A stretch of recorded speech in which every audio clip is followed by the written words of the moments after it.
என்னோடய தாயார் மிக சுகீனப்பட்டு மருத்துவமனைக்கு இருந்தாங்க. கடைசி நாட்களில் அவங்க இப்படி தான் இருக்குன்னு சொல்லி ஏற்கனவே என்கிட்ட சொல்லிட்டாங்க. மருத்துவமனையில் இருக்கும்போது ஒரு நர்ஸ் ஒரு செவிலியர் பெண் வந்து பேசிகிட்டு இருக்கும். பரவாயில்ல, அவங்க அன்றைக்கி நீங்கள் வீட்டுக்கு போயிருவீங்க, உங்கள் பையன் வந்து உங்களை நல்லா கவனிச்சுக்கிறாரு, நல்லா கவனிப்பார் அப்படின்னு சொல்லிட்டு இருந்துச்சு. மருத்துவமனையில் இருக்க சில காரியங்களை, குடும்பத்தில் இருக்க சில வேதனைகளையும் சொல்லிட்டு இருந்துச்சு. அப்போ எங்கள் அம்மா பேசிகிட்டே இருந்து பார்த்துட்டு சிரித்தாங்க.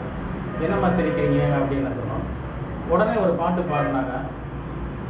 என்ன வந்தாலும் எது வந்தாலும் அப்பாவை ஸ்தோத்தரிப்பேன் அப்படின்னு. இது அருமையான ஒரு பக்த நிறுத்திய பாடல்.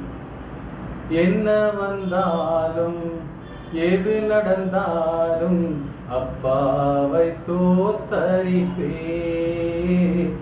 ஏசப்பா ஸ்தோத்திரம், ஏசப்பா ஸ்தோத்திரம், ஏசப்பா ஸ்தோத்திரம், ஏசப்பா ஸ்தோத்திரம்.